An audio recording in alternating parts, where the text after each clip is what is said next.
Bonjour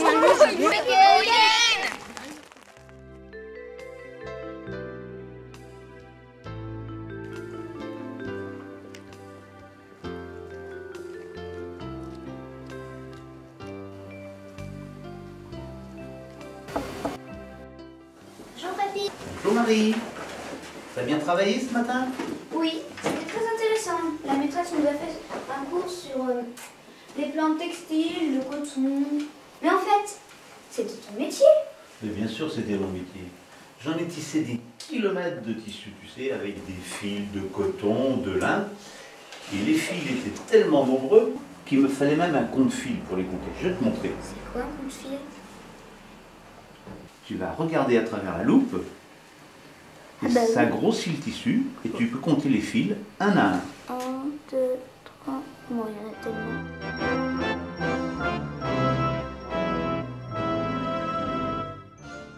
Raconte-moi, papy. Viens Marie, on va descendre à la cave et je vais te montrer comment on tissait autrefois.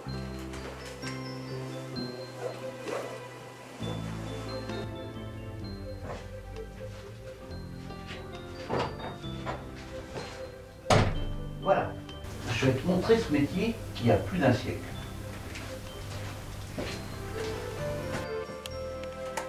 Et il fallait beaucoup de fils, papy? Oui, beaucoup. Et les fils, on les tirait de petites plantes, de lin et de coton. Je sais, mais comment as-tu appris ton métier?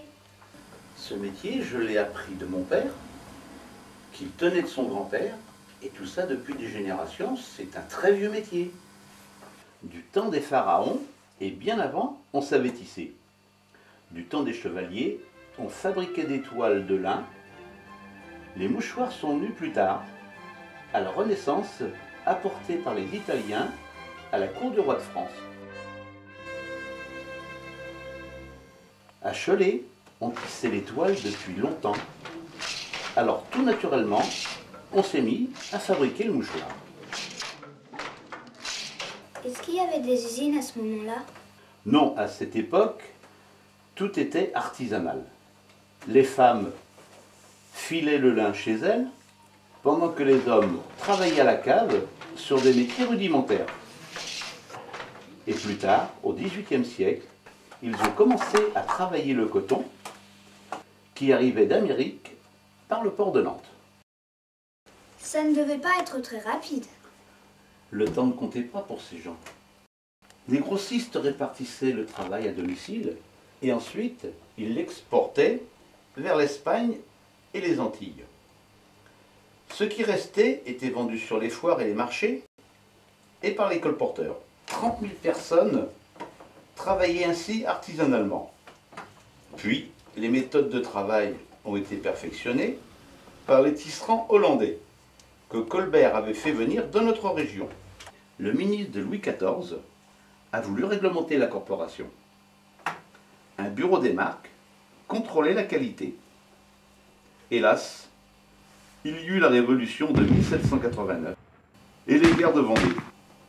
Cholet a été entièrement détruite et les tissages ruinés. Une catastrophe. C'est à partir de ce moment-là qu'on a fabriqué les mouchoirs rouges? Non, les mouchoirs étaient blancs. Le blanc réputé de Cholet, mais il y avait des articles spécialement fabriqués pour les Espagnols, les Antillaises, pour les mineurs, les fumeurs, pour lesquels diverses couleurs étaient proposées. Mais tout le monde parle des mouchoirs rouges de Cholet. Pourquoi? C'est parce qu'au début du dernier siècle, un certain Théodore Botrel a écrit une chanson devenue très populaire et qu'un fabricant de mouchoirs de l'époque a teint ses mouchoirs en rouge. C'était un bon coup de pub. Alors tu vois Marie, je vais t'expliquer comment se fait du tissu. Il faut deux choses pour faire un tissu. Tu vois les fils qui viennent de l'arrière, Oui. ça s'appelle donc la chaîne. Oui. Hein. Et ensuite, pour finir le tissu, on passera dans cette chaîne la trame au moyen de cette navette avec le fil. Pour ce faire, j'ai sous les pieds des pédales, étant donné que mes fils de chaîne sont passés sur ce qu'on appelle des lames, hein, que je peux, avec mes pédales, faire monter afin d'obtenir ici une levée de fil et séparer mes fils en deux, tantôt que j'appuie sur une pédale, et vice versa, j'inverse ma levée de fil. Et au fur et à mesure que je vais donc inverser ma levée de fil, je vais passer ma navette dans ma chaîne, à mon fil de trame. Je vais déjà te faire passer une fois la navette, voilà la navette est donc à droite, hop, elle est passée. Donc, j'ai mis mon fil de trame. Ensuite, pour serrer ma trame dans la chaîne, je me sers ce qu'on appelle le battant, qui supporte un peigne, qui lui va coller le fil de trame au fur et à mesure, les uns avec les autres. Les gens qui travaillaient à l'époque arrivaient à des cadences de ceux qui pédalaient bien faisaient passer 30-40 fils à la minute. C'est-à-dire pratiquement un coup, une navette toutes les 2 secondes. Donc c'était un travail fatigant. Ça c'est pour tenir le tissu en laise. Ah oui, oui. Hein, il y a des pèses de chaque côté, autrement le tissu au fur et à mesure qu'on tisserait, la trame serrait le tissu se rétrécirait. Donc c'est ce qu'on appelle, le vrai nom, c'est un templet à main. Tous les fils, s'il y a 300 fils, sont passés un à un dans ce qu'on appelle la lisse. La lisse, c'est le petit objet métallique ici, Oui, qui est soutenu par les lames. Mais il n'y a plus de métier dans les caves aujourd'hui. Mais bien sûr que non. Les usines sont apparues au 19e siècle avec l'arrivée de la machine à vapeur. Ces usines étaient bâties au bord des rivières et elles embauchaient les personnes et les enfants dès l'âge de 8 ans.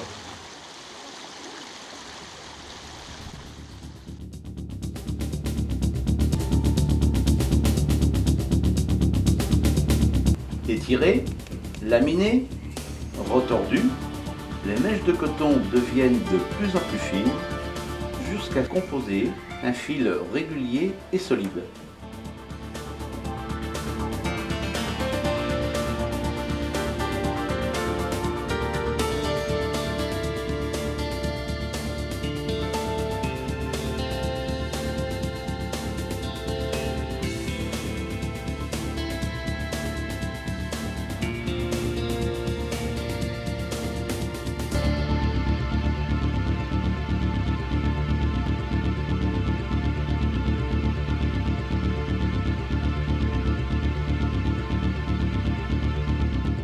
Mais les fils, ils sont pas toujours blancs, papy. Mais si, on peut les teindre. Autrefois, la couleur est extraite de plantes et de fleurs, puis sont venus les colorants chimiques. Les grosses bobines viennent des filatures, elles sont enroulées alors sur de plus petites, perforées, que l'on place dans des autoclaves.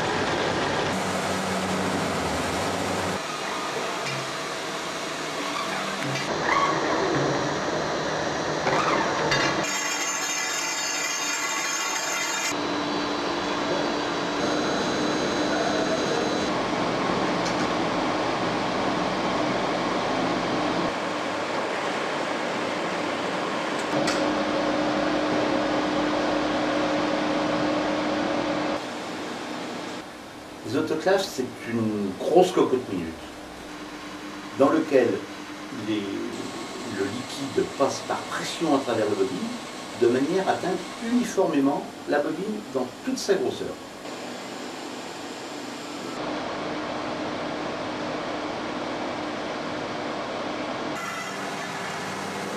Ensuite, les bobines sont sorties de l'autoclave, essorées pour enlever l'eau en supplément de la bobine, puis séchées pour supprimer complètement l'eau.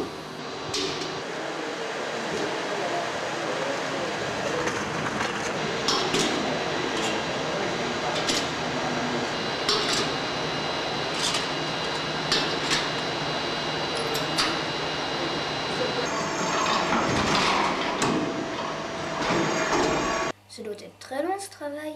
Entre 5 et 7 heures, sans interruption. En fonction de la longueur que l'on veut tisser, on enroule à nouveau le fil sur des cônes par couleur et par dessin souhaité. Et tous les fils sont de la même grosseur? Leur grosseur est déterminée par rapport au numérométrique du fil, c'est-à-dire le nombre de mètres compris dans un kilo. Exemple, un numérométrique 40 indique qu'il y a 40 000 mètres dans le kilo.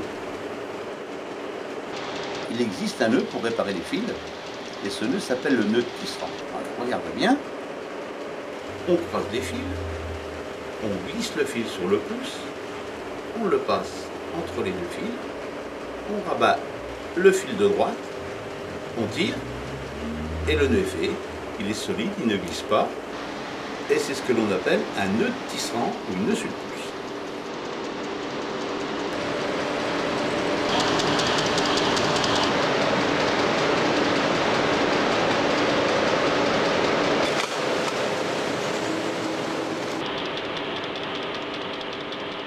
Pour monter la chaîne, il faut combien de fils? Pour une largeur d'1,50 m, il faut 5000 fils, répartis sur 10 bobines de 500 fils.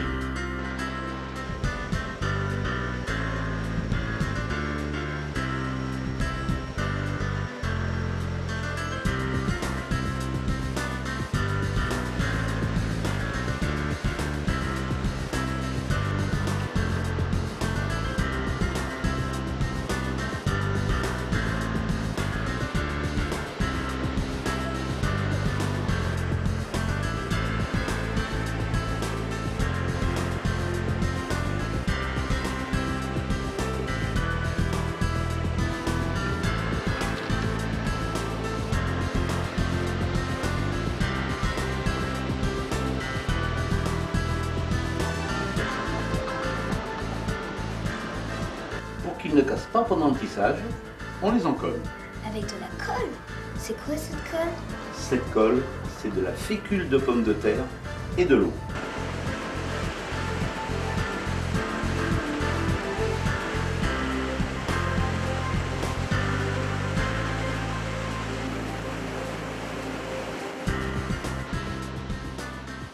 Lorsque l'ensoupe est sèche, elle est chargée sur le métier à tisser et les fils sont noués à ceux qui sont déjà en place. Pour une chaîne de 5000 fils, il fallait compter entre 15 et 20 heures de travail manuel. Aujourd'hui, quelques minutes suffisent avec les machines électriques.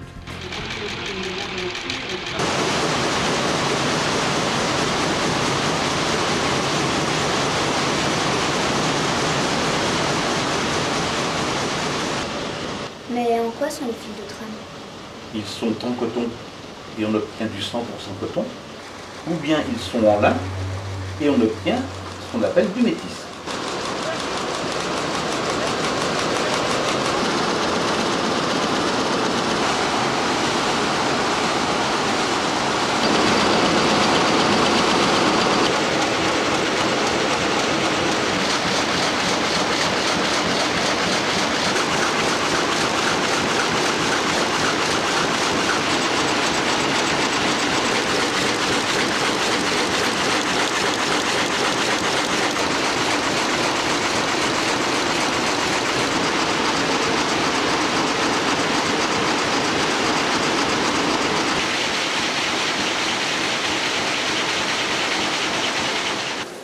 Une fois le rouleau tombé de métier, on le passe sur une visiteuse afin de détecter et de signaler tous les défauts. Et les mouchoirs sont finis? Et non, ma petite Marie, il faut ensuite les laver et finir de préparer le mouchoir pour qu'il ait son toucher final. C'est-à-dire, ces mouchoirs, on les envoie dans une usine, ce qu'on appelle des ennoblisseurs, qui enlèvent la colle qui a été mise pour le tissage et qui mettent un nouvel après pour que le tissu soit souple et ait de la main et un toucher gracieux pour l'utilisateur. Je connais une dame qui pique ses mouchoirs chez elle. C'est une ouvrière à domicile, elle fait des ourlets. Elles sont nombreuses à avoir aménagé chez elles un petit coin de pièce pour exercer ce travail très souvent de fois mal payé.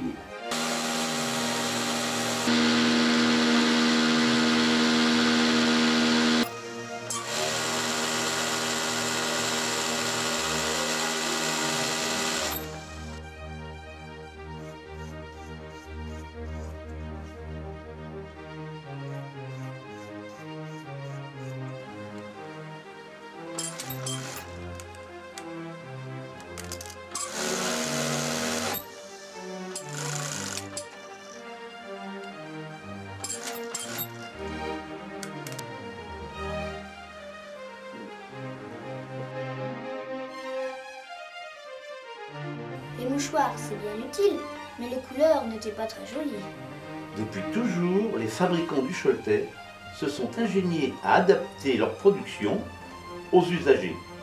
Gris pour les mineurs, à carreaux avec des couleurs chatoyantes pour les belles antillaises.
Aujourd'hui, les mouchoirs s'offrent en cadeau. Ils se permettent toutes les fantaisies.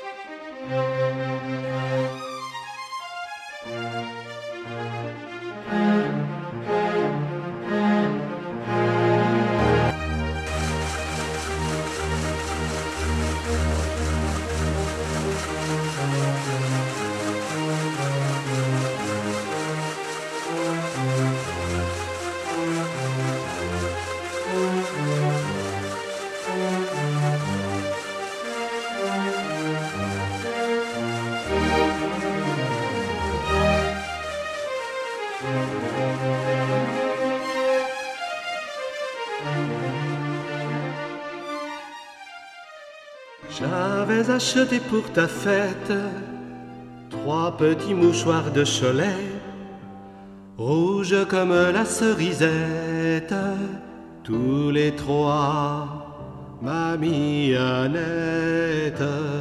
Oh, qu'ils étaient donc jolis, les petits mouchoirs de Cholet.